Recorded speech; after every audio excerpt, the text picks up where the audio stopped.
Boston's South End neighborhood lies just south of the Back Bay and northwest of South Boston. Despite its name, it's not directly south of the center of downtown Boston. The Boston and Providence Railroad once ran through the South End, and most of the cross streets in the neighborhood are named after cities and towns served by that railroad. Greenwich, Newton, Canton, Dedham, Brookline, Rutland, Concord, Worcester, Springfield, Plimpton, Stoughton, Waltham, Dover, Chatham, and Wareham.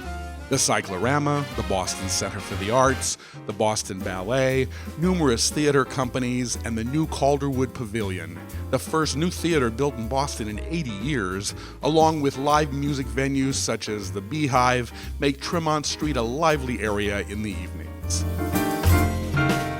The South End is one of Boston's main restaurant districts. Tremont Street, often referred to as Restaurant Row, offers a diverse mix of cuisines from bargain basement pizza joints to numerous high-end chef-owned restaurants. From French, Ethiopian, Brazilian, Indian, Korean, Tapas, Greek, Cuban, Middle Eastern, there's something here for everyone. Outdoor cafes abound for alfresco dining and great people watching. A growing retail presence can be found along Tremont Street and the newly developed Washington Street, the former home of the Washington Street Elevated Railway, torn down in 1987.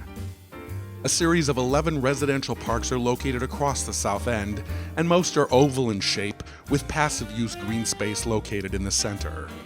They take inspiration from the English-inspired residential squares. Many of these squares have central fountains and are surrounded by cast-iron fencing. These 11 parks are complemented by a series of 16 community gardens and pocket parks. Peters Park is Dog Central, the first city-sanctioned off-leash dog park.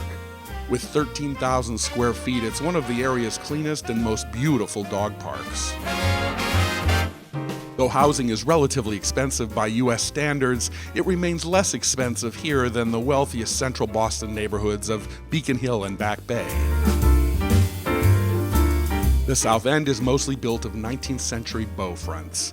Aesthetically uniform rows of 5-story, predominantly red brick structures of mixed residential and commercial use. The most common styles are Renaissance Revival, Italianate, and French Second Empire, though there are Greek Revival, Egyptian Revival, Gothic Revival, and Queen Anne style houses, among several other style homes. Row houses built in the last quarter of the 19th century are quite common along the Southwest Corridor Park. The common palettes of red brick, slate, limestone or granite trim, and cast iron railings provide great visual unity. The South End is North America's largest existing Victorian residential district, and it's listed on the National Register of Historic Places. Newer doorman developments have emerged in recent years, along with numerous loft conversions, converted police stations, churches, and former bank buildings, all now luxury condominium buildings. The South End has many churches of architectural note, including the Cathedral of the Holy Cross, the largest such cathedral in New England. SoWa, south of Washington, is a strip of blocks where you'll find Boston's emerging artists. Artist studios abound, and many are open to the public on the first Friday of every week, all summer. The South End Open Market takes place every Sunday during the warmer months, and it's Boston's version of London's Portobello Market. Vintage clothes sellers, young fashion and jewelry designers, rubbing elbows with cheesemakers and antique dealers. And it changes every week.